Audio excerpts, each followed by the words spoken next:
Fighting in Syria is felt far beyond its borders, drawing in militia from Lebanon and Iraq and sending refugees to Turkey and Jordan. In an interview with Turkish television, President Bashar al-Assad said all of Syria's neighbors are paying a price for the war against him.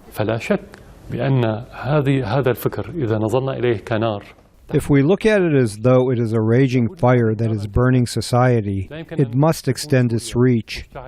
So it's impossible that Syria will be on fire and Turkey is cold, comfortable.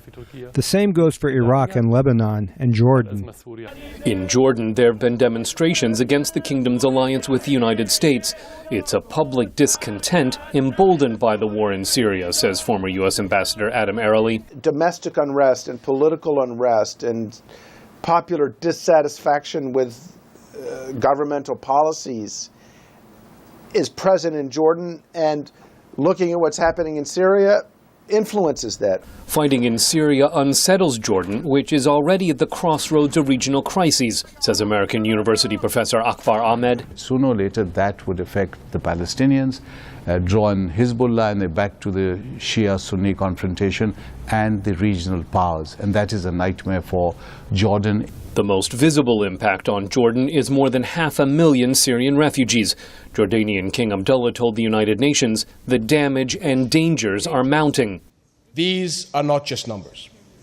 They are people who need food, water, shelter, sanitation, electricity, healthcare, and more.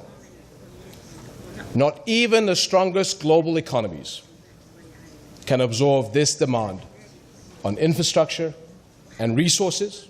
That challenges the structures of Jordanian society, says UN High Commissioner for Refugees Antonio Guterres. They are going through huge demographic changes following the refugee influx and settling their social and economic fabric.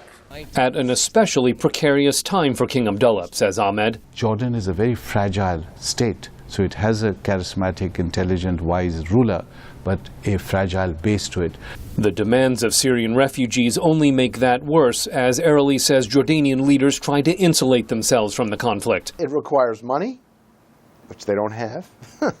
It requires, I think, flexibility, innovation, reform, which they do have, and they're working on. But it's a very, I'd say it's a very tense situation. Jordan wants to avoid being drawn further into Syria's civil war and is part of efforts by the United States and Russia to find a political solution to a conflict that's already killed more than 100,000 people. Scott Stearns, VOA News at the State Department.